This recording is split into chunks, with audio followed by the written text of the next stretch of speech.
So the first thing you need to do with your experiment is to make sure you've got your power pack ready to go. You need 3 conducting wires. You're going to need 1 globe. You're going to need 2 alligator clips. And you're going to need 2 electrodes. First, let's set up our circuit.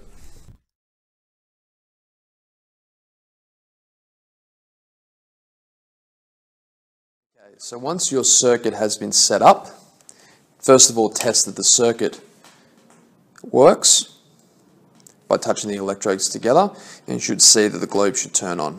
So once that is done, you're going to be now making your solutions of the 2 compounds that we're going to be using today. We're going to use distilled water to first of all show that you need something to carry the charge within a solution. We're going to show that the sugar molecule, which is a covalent compound, does not give up electrons when it is in water, so therefore it won't carry a charge.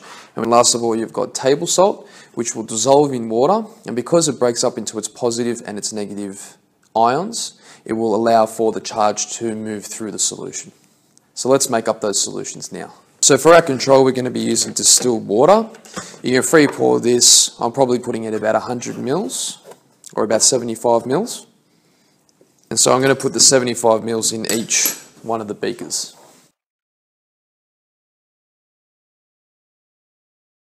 Okay, so to make up your solution, first we're going to make sugar. I'll probably use just the 1 sugar cube. For our second solution, we're going to be using normal table salt or sodium chloride. Give it a thorough stir to make sure that it dissolves, and your solutions are ready to go.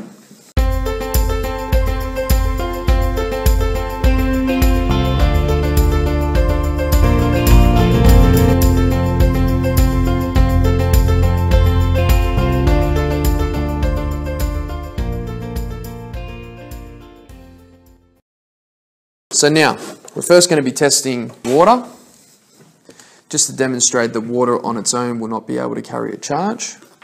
So, turn on our circuit, watch the light there to make sure that the circuit is running. There it goes. Now when you put the electrodes into the water, you notice that the globe has not turned back on, therefore the charge isn't being carried. So our second one that we're going to be looking at is our sugar. Just give it one more stir. Once again, turn on your circuit. Test to make sure the light turns on again. There it goes. And then we put it in like so to test. So as you can see that the sugar is not able to carry the charge because the sugar molecules haven't given up any electrons that can move around. So our last one is going to be our salt solution of sodium chloride. Now, salt is an ionic compound, so it's going to break apart into its ions. When that happens, electrons are free to move around. They make other molecules, but they also are able to carry the charge. So let's demonstrate that. Turn on your power.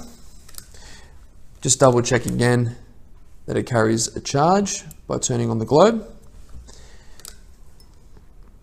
Now, as you can see, the current is able to move through the water. That's because of salt breaking up. Let's come in for a closer look.